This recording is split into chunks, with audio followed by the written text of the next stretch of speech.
السلام عليكم ورحمة الله تعالى وبركاته. الحمد لله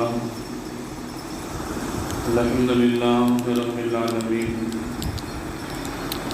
نحمد الله العظيم نصلي ونسلم على رسوله الكريم أما بعد. قال الله سبحانه وتعالى في القرآن العظيم والفرقان المجيد: أعوذ بالله من الشيطان الرجيم. بسم الله الرحمن الرحيم. لقد خلقنا الإنسان في أحسن تقويم أو كما قال الله عز وجل. صدق الله العلي العظيم. قال رسول الله صلى الله عليه وسلم: إذا سرتك حسنتك وساءتك سيئتك فأنت المؤمن أو كما قال عليه الصلاة والتسليم. صدق النبي الله سيد البشر محمد صلى الله عليه وسلم.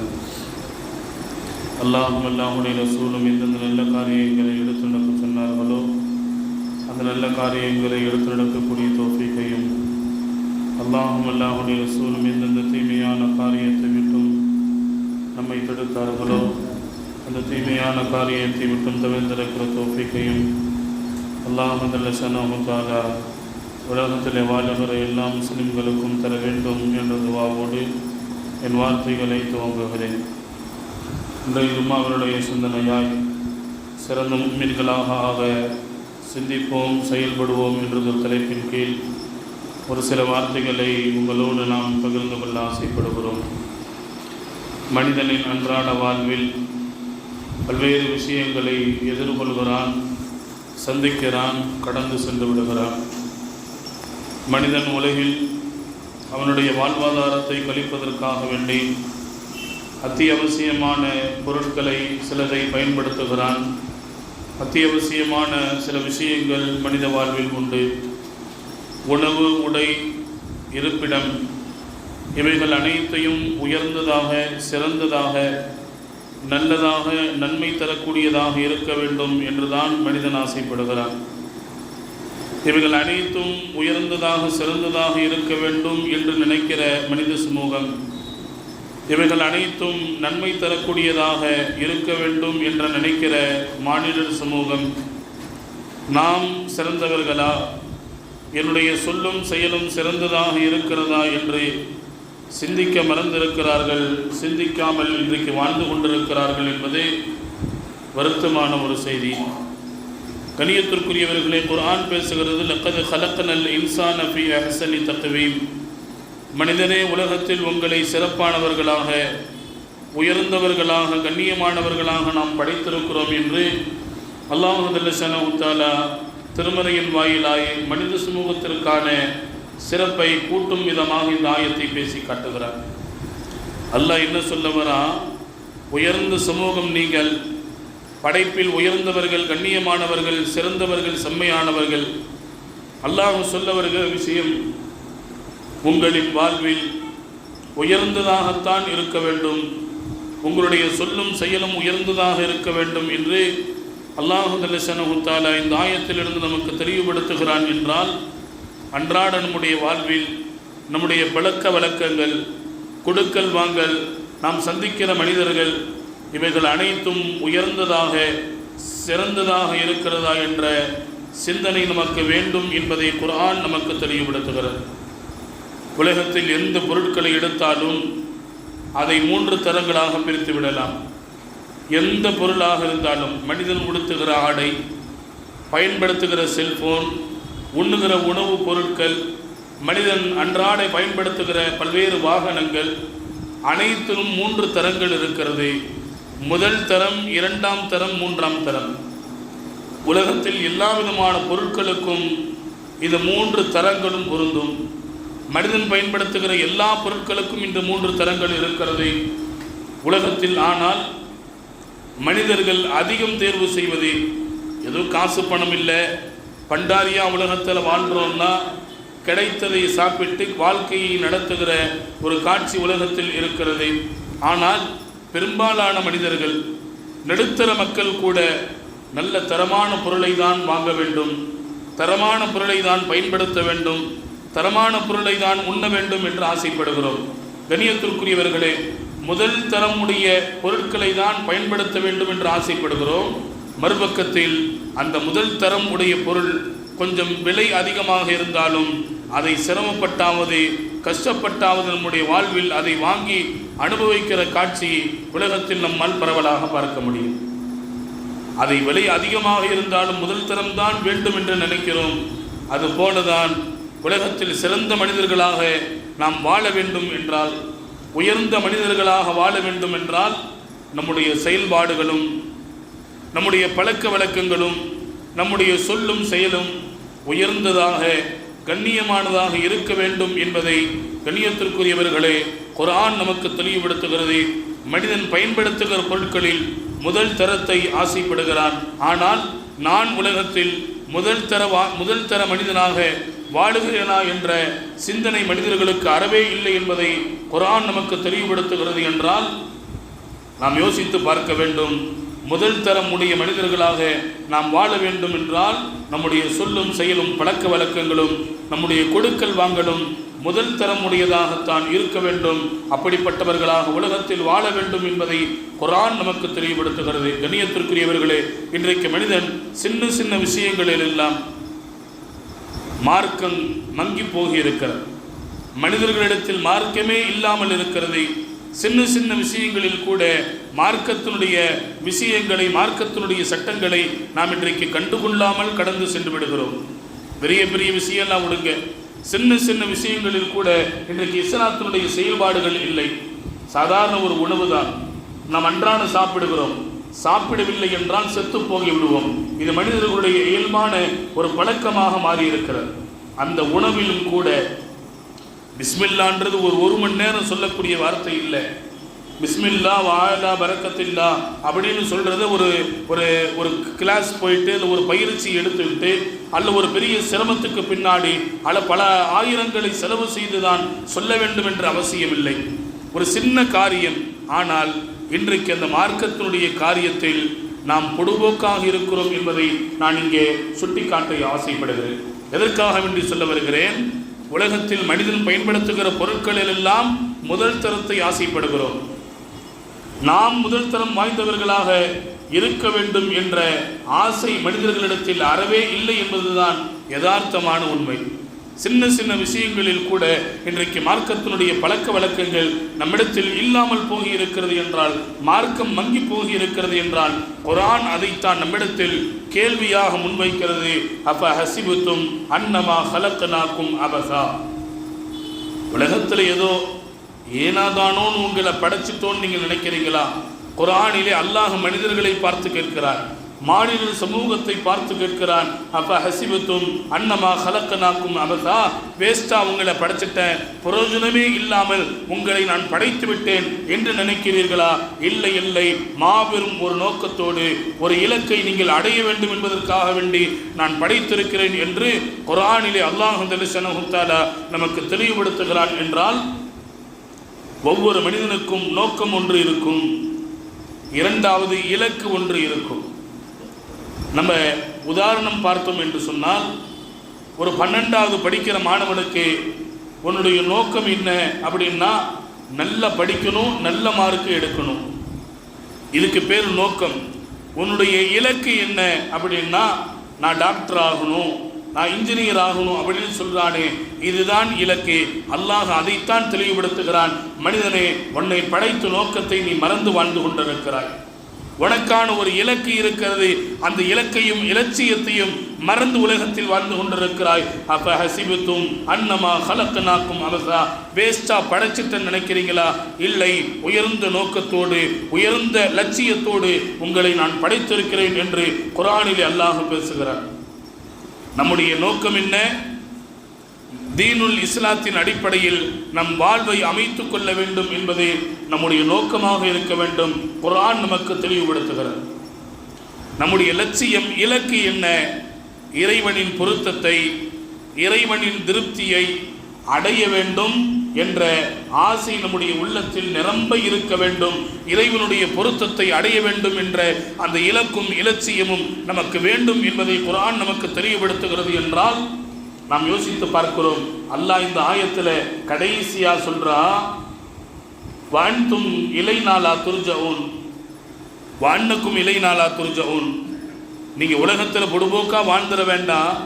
பேசா உங்களை படைக்கல, ஒரு உயர்ந்த நோக்கத்தோடு செம்மையான ஒரு இலக்கோடு நான் படைத்திருக்கிறேன்.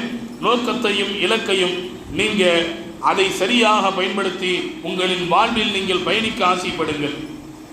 அப்படிலாம் இல்லை அப்படின்னா வஅன்னக்கும் இலைனா லா துர்ஜஊன், மீண்டும் நீங்க என்கிட்ட வரீங்க, என்னுடைய தர்பாரை நோக்கி நீங்கள் வர வேண்டும் என்பதை மறந்துவிட வேண்டாம் என்று குர்ஆன் நமக்கு தெளிவுபடுத்துகிறது என்றால் நாம் யோசித்து பார்க்கிறோம். தந்தை மகனிடத்தில் எவ்வளவு உபதேசங்களை செய்கிறார். ஆனால் மகன் நண்பர்களோடு சேர்ந்து பல்வேறு பழக்க வழக்கங்களுக்கு அடிமையாக இன்றைக்கு உலகத்தில் வாழக்கூடியவர்களை பார்க்கிறோம். தந்தையை ஏமாற்றிவிடலாம், உலகத்தில் ஆசிரியரை மாணவன் ஏமாற்றி விடலாம். ஆனால் உண்மையான செய்தி, அல்லாஹ்வை ஒருபோதும் மனிதன் ஏமாற்ற முடியாது. ஆசிரியரை ஏமாத்துறோம், தந்தையை ஏமாத்துறோம் இன்றைக்கு யார் யாரெல்லாம் நினைத்து கொண்டிருக்கிறார்களோ, உண்மையான விஷயம் என்ன, அவர்கள் தன்னைத்தானே ஏமாற்றிக் கொள்கிறார்கள். ஏன்னா தந்தை ஒரு மாபெரும் ஒரு அனுபவசாலி, ஒரு மலை போல் உள்ளவர். அவருக்கு எல்லா விதமான அனுபவங்களும் இருக்கும், அவருக்கு எல்லா விதமான அடிப்படையான அறிவும் இருக்கும். அவர் ஏன் மகனுக்கு உபதேசம் செய்கிறார் தெரியுமா? நீ உன் வாழ்வில் தடம் மாறிவிடக்கூடாது, தடுமாறிவிடக்கூடாது, உன் வாழ்வில் மற்றவர்கள் ஏளனமாக பேசக்கூடிய அளவிற்கு உன் வாழ்வு அமைந்துவிடக் கூடாது என்பதற்காக வேண்டி அவர் எச்சரிக்கை செய்கிறார். நம்ம என்ன நினைக்கிறோம், அத்தாவுடைய பேச்ச முன்னாடி கேட்குற மாதிரி கேட்போம், பின்னாடி போய் ஏமாத்திரலாம் அப்படின்னு நினைக்கிறோம். உண்மையில் நாம் ஏமாற்றுவது தந்தையை அல்ல, நம்மை நாமே ஏமாற்றிக் கொள்கிறோம். எப்படி தெரியுமா?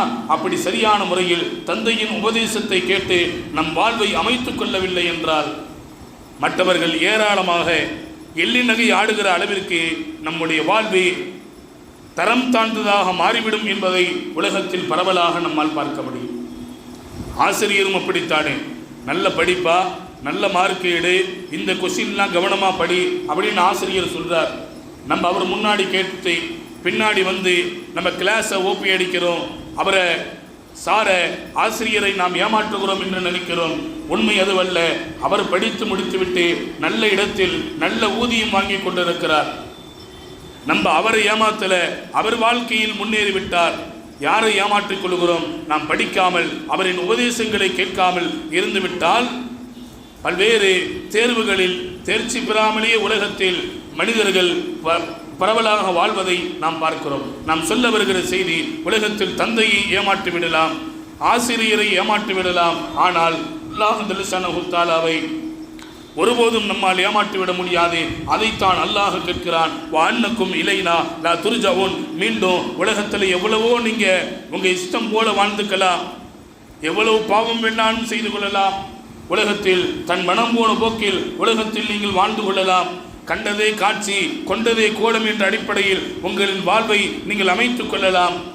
எப்படி இருந்தாலும் ஒரு நாள் அல்ல ஒரு நாள் என்னுடைய சன்னிதானத்திற்கு முன்னால் நீங்கள் நிற்க வேண்டும் என்பதை மறந்து விடாதீர்கள் என்று குர்ஆன் நமக்கு எச்சரிக்கையாக சொல்லித் தருகிறது என்றால் யோசித்து பார்க்க வேண்டும். உலகத்தில் வாழக்கூடிய மனிதர்கள் நம்முடைய வாழ்வை உயர்ந்ததாக, சிறந்ததாக, கண்ணியமானதாக ஆக்கிக் கொள்வதற்கு முயற்சி செய்ய வேண்டும் என்பதை திருமறை நமக்கு தெளிவுபடுத்துகிறது. கண்ணியத்திற்குரிய அல்லாஹ்வின் அடியார்களே, நம்முடைய அன்றாட வாழ்வில் பள்ளிவாசலுக்கு போகாத நாட்கள் எத்தனை நாட்கள் இருக்கிறது? அல்லாஹ்வை ஒரு நாளைக்கு நான் நினைக்காத நாட்கள் எத்தனை நாட்கள் இருக்கிறது? ரசூலின் மீது ஸலவாத்து சொல்லாத நாட்கள் எத்தனை நாட்களை நான் கழித்திருக்கிறேன்? இஸ்லாத்தின் அடிப்படையில் வாழாத, ஷரீஅத்தினுடைய சட்டதிட்டங்களை பின்பற்றாத எத்தனை நாட்கள் நான் கழித்திருக்கிறேன். குர்ஆனிலே அல்லாஹ் சொல்கிறான், நீங்கள் இந்த உலகத்தில் இப்படி வாழ்ந்தால் அவர்கள்தான் மாபெரும் நஷ்டவாளிகள் அப்படின்னு சொல்லிட்டு அல்லாஹ் குர்ஆன்ல ஸல்லல்லாஹு அலைஹி வஸல்லம் அவர்களை பார்த்து கேட்கிறான், நபியே நாயகமே, நஷ்டவாளிகள் யார் என்று தெரியுமா? நஷ்டவாளிகளை நான் உங்களுக்கு அறிவித்து தரட்டுமா என்று அல்லாஹ் கேட்டுவிட்டு குர்ஆனிலே அல்லாஹ் சொல்கிறான், இம்மையினுடைய வாழ்வு மறுமையினுடைய வாழ்வுக்காக வேண்டி எந்த விதமான சேமிப்பும் இல்லாமல் அல்லாஹ்வுடைய மன்னிப்பு விசாலமானது. என்னப்பா இப்படி இருக்கிறீங்க, இப்படி இருந்தாலும் அல்லாஹ் மன்னிச்சிருவாங்க, நான் லா இலாஹ இல்லல்லாஹ் முஹம்மது ரசூலுல்லாஹ் சொல்லியிருக்கிறேன், எப்படி இருந்தாலும் ஒரு நாள் அல்ல ஒரு நாள் நான் சுவர்க்கத்திற்கு சென்று விடுவேன், ஏன் இப்படி இருக்கிறீங்க?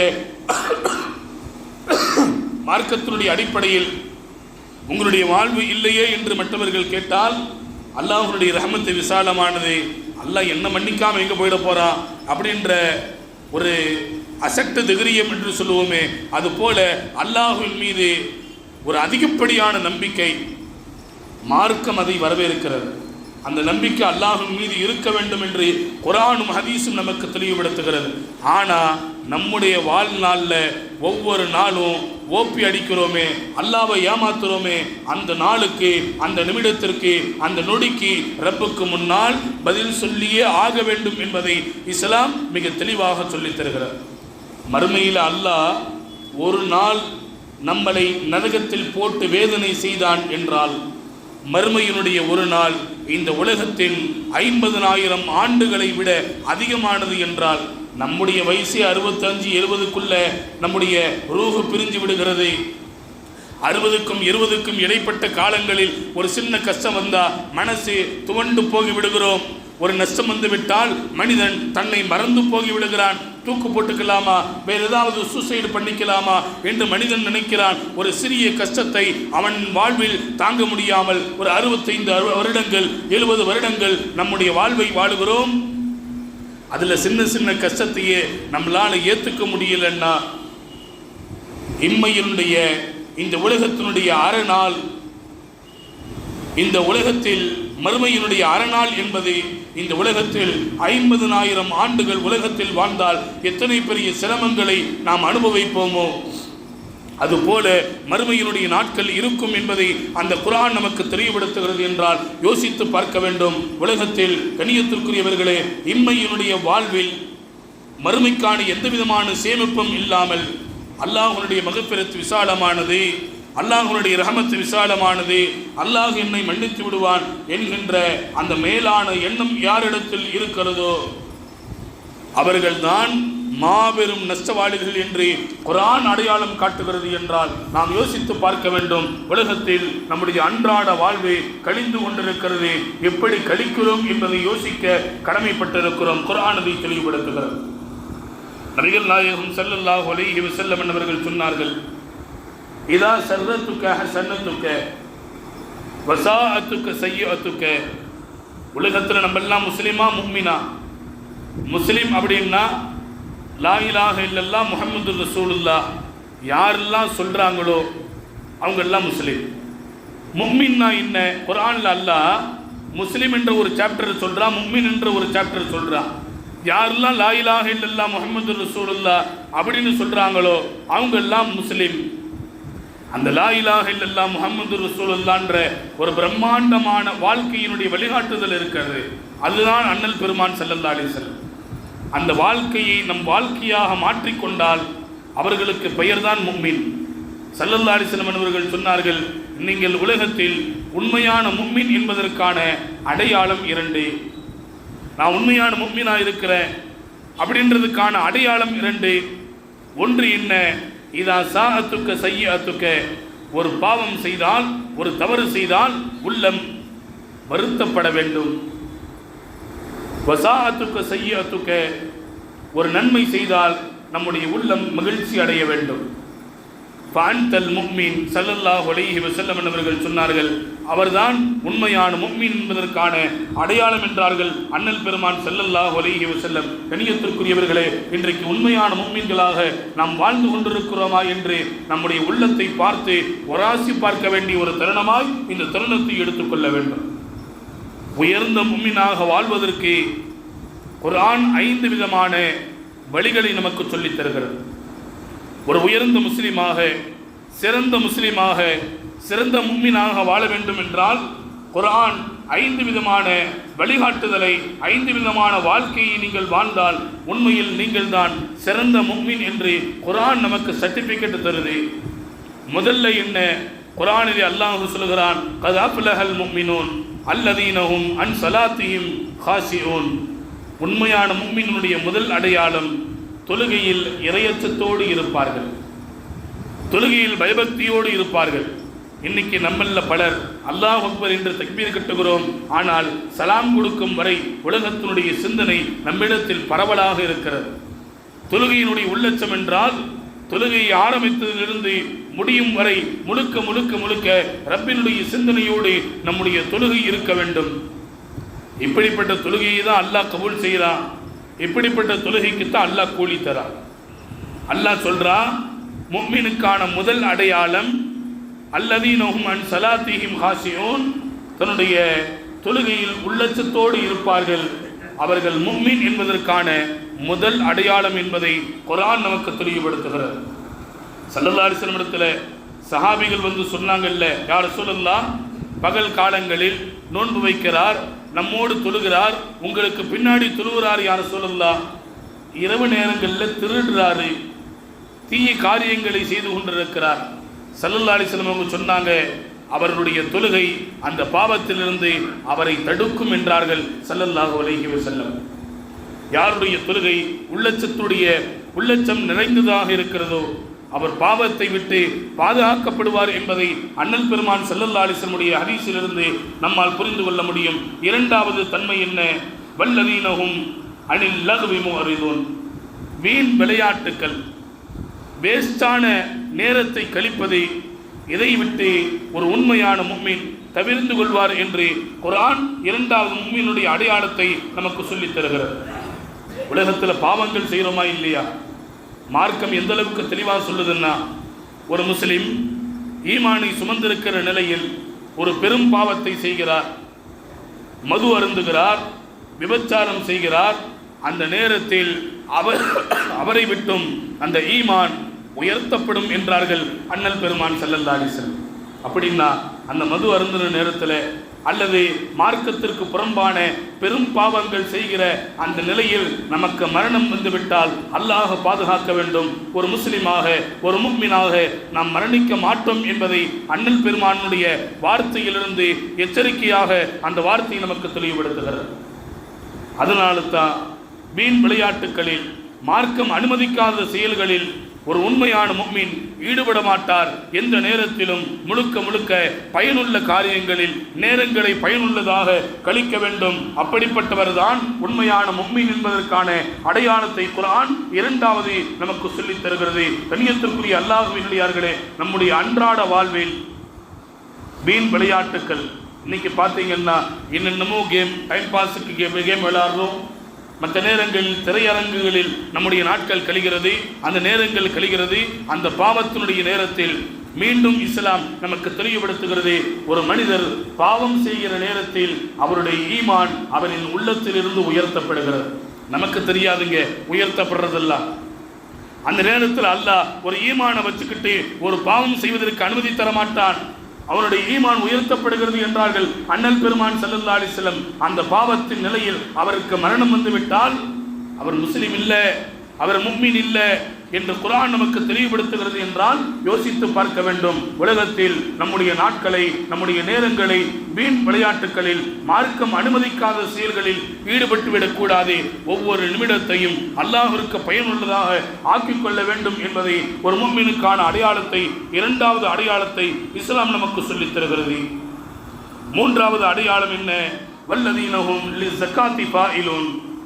தான தர்மங்களை அதிகமாக செய்வார்கள், கஞ்சத்தனம் செய்ய மாட்டார்கள்.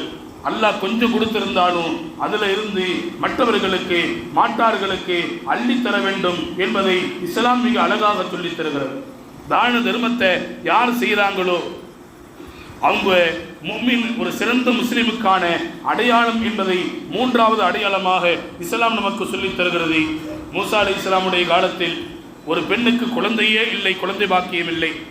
மூசா அலைஹிஸ்ஸலாம் அந்த வழியின் வழியாக வருகிறார்கள். பாதையின் வழியாக அந்த பெண் மூசா அலைஹிஸ்ஸலாமிடத்தில் போய் கேட்குறாங்க, நபியே, நீங்கள் அல்லாஹ்விடத்தில் நெருங்கிய தொடர்புடையவராக இருக்கிறீர்கள், திருமணமாகி பல ஆண்டுகள் ஆகிவிட்டது, எனக்கோ குழந்தை பாக்கியம் இல்லை, அல்லாஹ்விடத்தில் கேட்டு சொல்லுங்க, குழந்தை பாக்கியம் இருக்குதா இல்லையாண்டு. அல்லா இடத்துல கேட்டுட்டு சொன்னாங்க, குழந்தை பாக்கியம் உனக்கு இல்லைண்டு அல்லாஹ் அவனுடைய தக்தீரில் எழுதியிருக்கிறான் அப்படின்ட்டு மூசா அலைஹிஸ்ஸலாம் அந்த பெண்ணிடத்தில் சொல்லிவிட்டு விடைபெற்று விட்டார்கள். தேம்பி தேம்பி அழுகிறார். அல்லாஹ்விடத்தில் மீண்டும் மன்றாடுகிறார். கொஞ்ச காலம் கழிகிறது. பல ஆண்டுகளுக்கு பின்னால் அந்த பாதையின் வழியாக மூசா அலைஹிஸ்ஸலாம் மீண்டும் வருகிறார்கள். வருகிற நேரத்தில் குழந்தைகளோடு விளையாடி கொண்டிருக்கிறார் அந்த பெண்மணி. மூசா அலைஹிஸ்ஸலாம் கேட்டாங்க, யாருமா பக்கத்து விட்டு பிள்ளைங்களா விளையாண்டுகிட்டு இருக்கிறீங்க? இல்லை, இதெல்லாம் என்னுடைய பிள்ளைங்க தாங்க அப்படின்னு மூசா அலைஹிஸ்ஸலாம் இடத்திலே பதில் சொன்ன பொழுது மூசா அலைஹிஸ்ஸலாம் அந்த பெண்ணிடத்தில் எதுவும் பேசவில்லை. நேரடியாக அல்லாஹ்விடத்தில் கேட்டார்கள், ரப்பே, இந்த பெண்ணுடைய தக்தீரில் குழந்தையே இல்லை என்று நீ எழுதியிருந்தாயே, இப்பொழுது எப்படி குழந்தை? அல்லாஹ் சொன்னான், ஒரு யாசகன் வந்து கேட்டான், வீட்டில் ஒன்றும் இல்லை, அவள் சாப்பிடுவதற்கு மட்டும்தான் உணவு இருந்தது என்று இருந்தாலும் தன் பசியை விட பிறரின் பசிக்கு முன்னுரிமை கொடுத்தால் அந்த செயல் எனக்கு பிடித்திருந்தது. அதனால் எனக்கு பிரியமான செயலை அவள் செய்தால் அவளுக்கு பிரியமானதை நான் கொடுத்தேன் என்று மூசா அலைஹிஸ்ஸலாம் இடத்தில் அல்லாஹ் பதில் சொன்னதாக வரலாறுகளில் பார்க்கிறோம். தானமும் தர்மமும் தன்னுடைய தலை காக்கும் என்று சொல்வார்களே, அதுபோல யார் தான தர்மங்களை வாரி வழங்குகிறாரோ ஒரு சிறந்த முஃமினுக்கான அடையாளம் என்பதை குர்ஆன் 3வது அடையாளத்தை நமக்கு சொல்லித் தருகிறது. 4வதாக வல்லதீனஹும் லிஃபுரூஜிஹிம் ஹாஃபிதூன், தன்னுடைய மறைவிடத்தை பாவத்திலிருந்து பாதுகாத்துக் கொள்வார், தன்னுடைய உள்ளத்தையும் பாவத்திலிருந்து பாதுகாத்துக் கொள்வார். ஒரு சிறந்த முஃமினுக்கான அடையாளம் என்பதை 4வது அடையாளத்தை இஸ்லாம் நமக்கு சொல்லித் தருகிறது. 5வது அடையாளம் வல்லதீனஹும் லி அமானாத்திஹிம், அமானிதத்தினுடைய விஷயத்தில் கவனத்தோடும் கண்ணியத்தோடும் அவர் நடந்து கொள்வார் என்று குர்ஆன் நமக்கு சொல்லித் தருகிறது. அமானிதம்னா என்ன தெரியுமா? நம்முடைய வாழ்வு அமானிதம், நம்முடைய நேரம் அமானிதம், நம்முடைய மனைவி மக்கள் அமானிதம், நம்முடைய பொருளாதாரம் அமானிதம், நம்முடைய உறுப்புகள் அமானிதம். ஏன்னா இது எதையும் நம்ம உழைச்சி சம்பாதிக்கல, எல்லாத்தையும் அல்லாஹ் கிஃப்டா கொடுத்துருக்கிறார். நான் உழைக்கிறதுனால தாங்க சம்பளம் கிடைக்குது. அல்லாஹ் காலை முடமாக்கிட்டா, கண்ணை குருடாக்கிட்டா, கம்ப்யூட்டரில் உட்காந்து நான் தட்டுறங்க 50,000 ரூபா மாதம் எனக்கு சேலரி, கண்ணை மறைச்சிட்டா அல்லாஹ் என்ன செய்கிறது? அனைத்து நியாமத்துகளையும் கொடுத்து உலகத்தில் நீங்கள் வாழ்வதற்கான வாய்ப்பையும் வாழ்க்கையும் உங்களுக்கு தந்திருக்கிறான். அந்த அமானிதத்தை ரப்பிடத்தில் மீண்டும் ஒப்படைக்க வேண்டும். ஸல்லல்லாஹு அலைஹி வஸல்லம் அவங்க சொன்னாங்க, கியாமத்து நாள் நெருங்கி வந்து விட்டது என்பதற்கான அடையாளம் என்ன தெரியுமா? அமானிதத்தில் மோசடி செய்வார்கள், அமானிதத்தில் கவனம் இருக்காது, மனிதன் பொடுபோக்காக இருப்பான் என்று நபிகள் நாயகம் ஸல்லல்லாஹு அலைஹி வஸல்லம் நமக்கு சொல்லித் தருகிறார்கள். என்றால் கண்ணியத்திற்குரியவர்களே, நாம் பெற்றிருக்கிற அனைத்தும் அமானிதம், மீண்டும் அல்லாஹ்விடத்தில் நாம் ஒப்படைக்க வேண்டும் என்பதை இஸ்லாம் மிக அழகாக நமக்கு சொல்லித் தருகிறது. ஒரு உண்மையான முஃமின், சிறந்த முஃமினுக்கான அடையாளம் அமானிதத்தை அவர் பாதுகாப்பார். ஒரு சிறந்த முஃமினுக்கான அடையாளம் குர்ஆன் 5 சொல்கிறது. 1, தொழுகையில் உள்ளச்சம் இருக்கும். 2வது, தன்னுடைய நேரத்தை வீண் விளையாட்டுகளில் கழிக்க மாட்டார். 3வதாக தான தர்மங்களை அதிகம் செய்வார். தன்னுடைய மறைவிடத்தையும் 4வதாக தன்னுடைய மறைவிடத்தையும் தன்னுடைய உள்ளத்தையும் பாவத்திலிருந்து பாதுகாத்துக் கொள்வார். 5வதாக ஒரு சிறந்த முஃமினுக்கான அடையாளம் அமானிதத்தை அவர் பாதுகாத்து பேணி மீண்டும் அல்லாஹ்விடத்தில் அவர் ஒப்படைப்பார். உலகத்தில் வாழுகிற பொழுது சிறந்த முஃமின்களாக வாழ்ந்து சிறக்க வல்லோன் அல்லாஹ் வாய்ப்புகள் நல்க வேண்டும் என்று இறைவனிடத்திலே பிரார்த்தித்து என் வார்த்தைகளை நிறைவு செய்கிறேன். வாஹிரு தஅவாஹும் அல்ஹம்துலில்லாஹி ரப்பில் ஆலமீன்.